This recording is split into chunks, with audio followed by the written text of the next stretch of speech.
Good morning students. Welcome back in Hindi class. बच्चों chapter 14 हमारा complete हो गया था। आज हम न्यू चैप्टर स्टार्ट करेंगे। पाठ का नाम है दो गोरैया। चैप्टर 15 पाठ का नाम दो गोरैया। बच्चों गोरैया तो आप सभी जानते होंगे, गोरैया किसे कहते हैं? गोरैया कहते हैं चिड़िया को।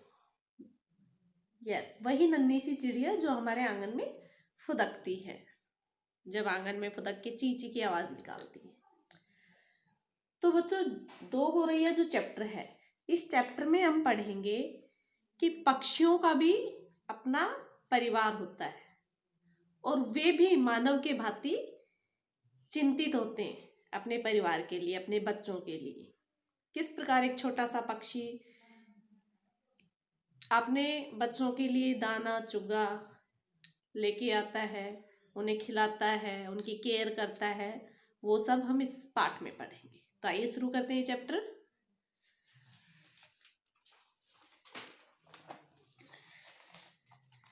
दो गोरैया।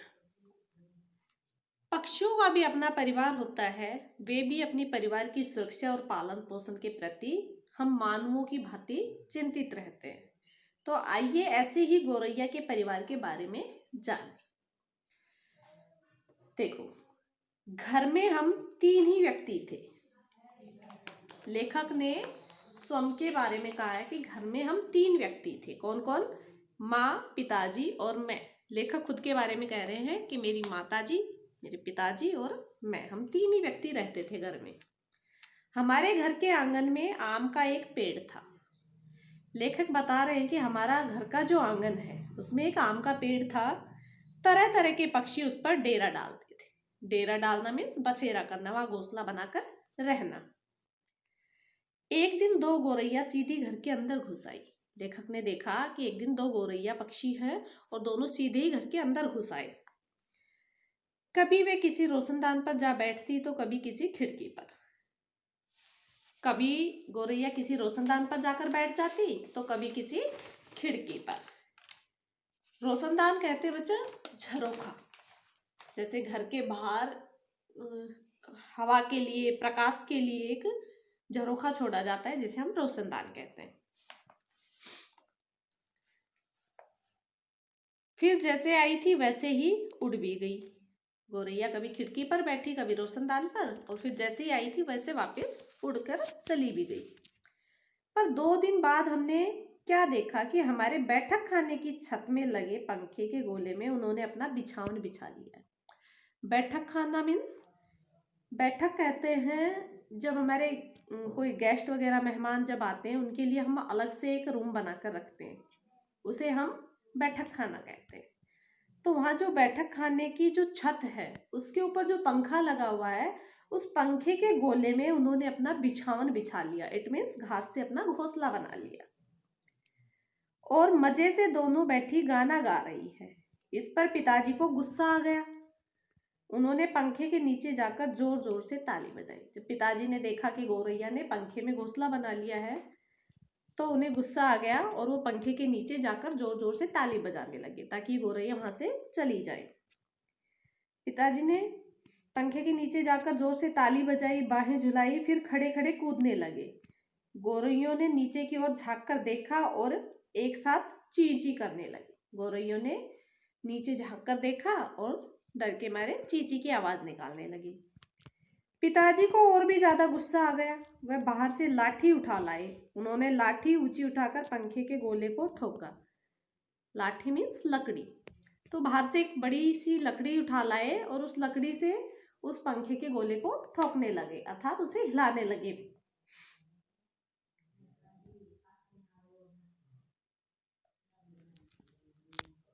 गोरैया उड़कर पर्दे के डंडे पर जा बैठी। वहां से जब पिताजी ने उन्हें भगाया, पंखे को डंडे से हिलाया, लाठी से हिलाया, तो वो दोनों गोरैया चींची करती हुई पर्दे का जो डंडा होता है उस पर जाकर बैठ गई। पिताजी ने लाठी उठाए, पर्दे के डंडे की ओर लपके। पिताजी ने लाठी ली और पंखे के डंडे की तरफ लपके। लपकना मीन्स उनकी तरफ भागना। एक गोरैया उड़कर रसोई खाने में रसोई घर के दरवाजे पर जा बैठी। जब पिताजी उनकी तरफ लपके मतलब तेजी से उनकी तरफ भागे तो एक गौरैया उड़कर रसोई घर के दरवाजे पर जा बैठी और दूसरी सीढ़ियों वाले दरवाजे पर, सीढ़ियों के बाहर जो दरवाजा होता है एक तो उस पर जा बैठी और एक रसोई के दरवाजे पर। माँ हंस दी, तुम तो बड़े समझदार हो जी, सभी दरवाजे खुले हैं और तुम गौरैया को बाहर निकाल रहे हो। एक दरवाजा खुला छोड़ो, बाकी दरवाजे बंद कर दो, तभी ये निकले। माँ ने व्यंग्य की हंसी हंसी पिताजी का मजाक उड़ाने के लिए कि तुम तो बहुत समझदार हो, अगर तुम्हें गौरैया ही भगानी है तो बाकी सारे दरवाजे जो है वो बंद कर दो और सिर्फ एक दरवाजा खुला रखो ताकि ये उनमें से निकल जाए। पिताजी ने मुझसे कहा, जा दोनों दरवाजे बंद कर दे। पिताजी ने लेखक से कहा कि जाओ और दोनों दरवाजे बंद कर दो। मैंने भागकर दोनों दरवाजे बंद कर दिए, लेकिन रसोई घर का दरवाजा खुला रह गया। पिताजी ने फिर लाठी उठाई और गौरैया पर हमला बोल दिया। हमला बोल देना मीन्स आक्रमण कर देना। फिर गौरैया के पीछे भागने लगे। चींची करती चिड़िया रसोई घर के दरवाजे में से बाहर निकल गई। माँ तालियां बजाने लगी। पिताजी ने लाठी दीवार के साथ टिकाकर रख दी और छाती फुलाए कुर्सी पर आ बैठे। दोनों गौरैया बाहर निकल गई तो माँ भी ताली बजाने लगी और पिताजी ने लाठी दीवार के साथ टिकाकर रख दी और छाती फुलाकर कुर्सी पर बैठ गए कि जो काम मैंने लिया था वो पूरा हो गया है। तभी पंखे के ऊपर से चींची की आवाज सुनाई पड़ी। मैंने सिर उठाकर ऊपर की ओर देखा तो दोनों गौरैया फिर से अपने घोंसले में मौजूद थी और तभी कुछ ही समय के बाद उन्होंने देखा कि पंखे के गोले में से फिर से चींची की आवाज आ रही और जब लेखक ने ऊपर देखा तो दोनों गौरैया वहां मौजूद थी। इस बार वे रोशनदान में से आ गई थी जिसका एक शीशा टूटा हुआ था। दरवाजा तो पिताजी ने बंद करवा दिया था, लेकिन इस बार चिड़िया रोशनदान में से आ गई थी। रोशनदान का जो शीशा है वो टूटा हुआ था। पिताजी ने कुर्सी पर चढ़कर रोशनदान में कपड़ा ठूस दिया। जो जहां से कांच टूटा हुआ था, जहां छेद था, उसमें पिताजी ने कपड़ा ठूस दिया, मतलब उस छेद को बंद कर दिया और लाठी झुलाकर एक बार फिर चिड़ियों को खदेड़ दिया। खदेड़ देना मीन्स भगा देना। फिर से पिताजी ने लाठी उठाई और चिड़ियों के पीछे भागे और चिड़िया को भगा दिया। दूसरे दिन इतवार था। इतवार कहते हैं संडे को, रविवार। दूसरे दिन रविवार था। जब हम लोग नीचे उतरकर बैठक में आए तो गौरैया फिर से मौजूद थी। जब हम लोग नीचे आए देखा तो गौरैया वहां फिर से मौजूद थी। पंखे के गोले में गौरैया फिर से आ गई थी। पिताजी ने फिर लाठी उठा ली। उस दिन उन्हें गौरैयों को बाहर निकालने में बहुत देर नहीं लगी। पिताजी ने फिर से लाठी ली और उनको वहां से भगा दिया। अब तो रोज यही होने लगा। दिन में तो वो बाहर निकल जाती, पर रात के समय जब हम सब सो रहे होते तो न जाने किस रास्ते से वे अंदर घुस आती। दिन में गौरैया बाहर चली जाती चुगा दाना चुगने, लेकिन रात को जब लेखक कह रहा है हम सो जाते थे तो पता ही नहीं वो किस दरवाजे से वापस अंदर आ जाती थी, लेकिन हम जब देखते थे तो वो वहां मौजूद मिलती थी। पिताजी तंग आ गए थे। एक दिन कहने लगे कि ये गौरैयों का घोंसला नोच कर निकाल देंगे। एक दिन पिताजी कहने लगे कि इस गौरैये के घोंसले को ही मैं नोच कर इसे नष्ट कर दूंगा, इसको यहां से निकाल दूंगा। वह बाहर से स्टूल लाए। पिताजी बाहर से स्टूल उठा लाए। उन्होंने पंखे के नीचे फर्श पर स्टूल रखा और लाठी लेकर स्टूल पर चढ़ गए। पंखे के नीचे उन्होंने फर्श पर स्टूल को रखा और लाठी लेकर स्टूल पर चढ़ गए। अब पिताजी लाठी का सिरा घास के तिनकों के ऊपर रखकर वही रखे रखे घुमाने लगे और लाठी का जो सिरा है, सिरा मीन्स छोर, एक तरफ का जो हिस्सा है, उससे तिनकों के ऊपर रखकर नीचे स्टूल पे खड़े खड़े ही उनको घुमाने लगे, तिनकों को नीचे गिराने लगे। इससे घोंसले के लंबे लंबे तिनके लाठी के सिरे के साथ लिपटने लगे। घोंसले के जो लंबे लंबे घास के तिनके होते हैं वो लाठी के सिरे से यूं लिपटने लगे। तथा सहसा जोर की आवाज आई। सहसा मीन्स अचानक से, अकस्मात से फिर एक जोर से आवाज आई, ची ची ची ची। चैचा चींची की आवाज आने लगी। पिताजी के हाथ ठिठक गए।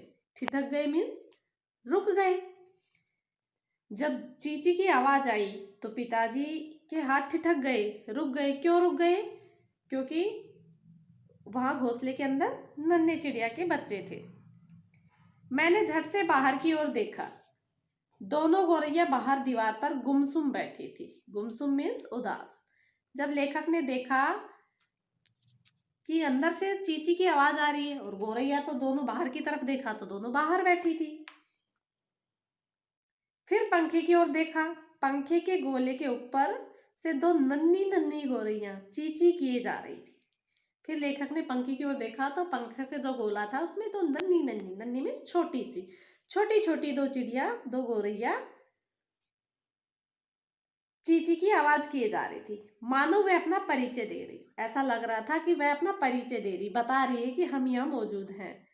वह अपना परिचय दे रही थी कि हम आ गई हैं, हमारे माँ बाप कहाँ हैं। वो नन्ही नन्ही चिड़िया चींची की आवाज में उनसे पूछ रही थी कि हम आ गए हैं, हमारे माँ बाप कहाँ हैं। मैं अवाक उनकी ओर देखता रह गया। अवाक मीन्स ए प्लस वाक, मुंह से एक भी शब्द ना निकलना, कोई भी वाक नहीं निकलना। वाक मीन्स शब्द। लेखक अवाक रह गया, चुप रह गया, उसके मुंह से कोई शब्द नहीं निकल रहा था। फिर मैंने देखा कि पिताजी स्टूल पर से नीचे उतर आए और चुपचाप कुर्सी पर आकर बैठ गए। लेखक ने देखा कि जब चींची की आवाज आई, पिताजी ने देखा कि नन्हे नन्हे चिड़िया के बच्चे हैं इस घोंसले में, तो वो स्टूल से नीचे उतर आए और जाकर साइड में कुर्सी पर बैठ गए। इस बीच माँ ने सभी दरवाजे खोल दिए। माँ ने फिर क्या किया, उन बच्चों को देखकर सारे दरवाजे खोल दिए। उनके माँ बाप झट से उड़कर अंदर आ गए। चिड़िया के जो माँ बाप थे, गौरैया की जो छोटी छोटी गौरैया थी, उनके जो माँ बाप थे, वो दोनों ही घर के अंदर आ गए और चींची करते हुए उनसे जा मिले। मादा गौरैया उनकी नन्ही नन्ही चोंचों में चुग्गा डालने लगी। मादा गौरैया बाहर से चुग्गा लाई थी, वो उनकी नन्ही नन्ही छोटी छोटी जो चोंचें थी उनमें चुग्गा डालने लगी। चुग्गा कहते हैं चिड़ियों का जो भोजन होता है, दाना। कमरे में फिर से शोर होने लगा था, पर इस बार पिताजी उनकी ओर देख देख कर केवल मुस्कुराते रहे। पहले तो पिताजी को चिड़ियों की आवाज पसंद नहीं थी, उन्हें खदेड़ रहे थे, भगा रहे थे, लेकिन उन छोटी छोटी गौरैयों को देखकर, छोटी छोटी नन्ही नन्ही चिड़ियाओं को देखकर उनका भी दिल पसीज गया। उनके दिल में भी दया का भाव पैदा हो गया और अब वे उन्हें देखकर मुस्कुरा रहे थे एक तरफ बैठकर। बच्चों, ये जो कहानी है ये भीष्म साहनी जी ने लिखी है। बड़ी ही रोमांचक कहानी है। इस कहानी को पढ़कर हमें समझ आ गया होगा कि जो पक्षी होते हैं उनमें भी प्रेम की भावना होती है, उनका भी अपना परिवार होता है और वो भी अपने बच्चों की चिंता करते हैं। जैसे मनुष्य अपने बच्चों का लालन पोषण करता है, उनके लिए दाना पानी, उनके लिए खाना भोजन की व्यवस्था करता है, उसी प्रकार पक्षी भी अपने परिवार के लिए चिंतित होते हैं और वो भी उनका पालन पोषण करते हैं। बच्चों, इस चैप्टर के कुछ शब्दार्थ हैं जो मैंने बोर्ड पे लिख दिए हैं। रोशनदान। रोशनदान जैसे कि मैंने अभी बताया था, दीवार में से हवा आने के लिए या रोशनी आने के लिए एक छोटा सा झरोखा छोड़ा जाता है, उसे हम रोशनदान कहते हैं। रोशनदान मीन्स झरोखा। लपकना। लपकना किसी चीज की तरफ लपकना, इट मीन्स उसकी तरफ तेजी से बढ़ना। खदेड़ना। खदेड़ने का अर्थ होता है भगाना।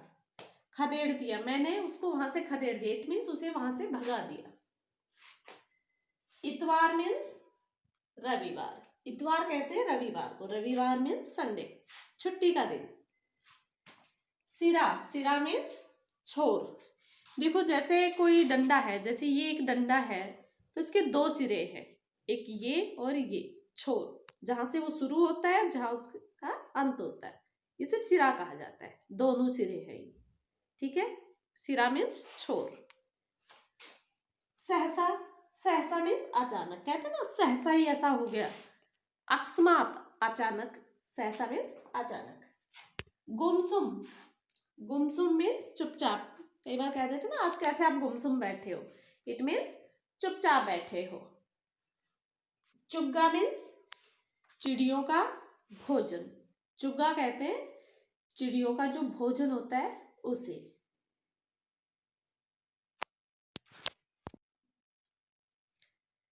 तो बच्चों जो ये वर्ड मीनिंग है इन्हें आप अपनी फेयर नोटबुक में neat and clean hand writing में लिखेंगे। आज के लिए इतना ही काफ़ी। मिलते हैं नेक्स्ट वीडियो में। तब तक के लिए बाय बाय, टेक केयर।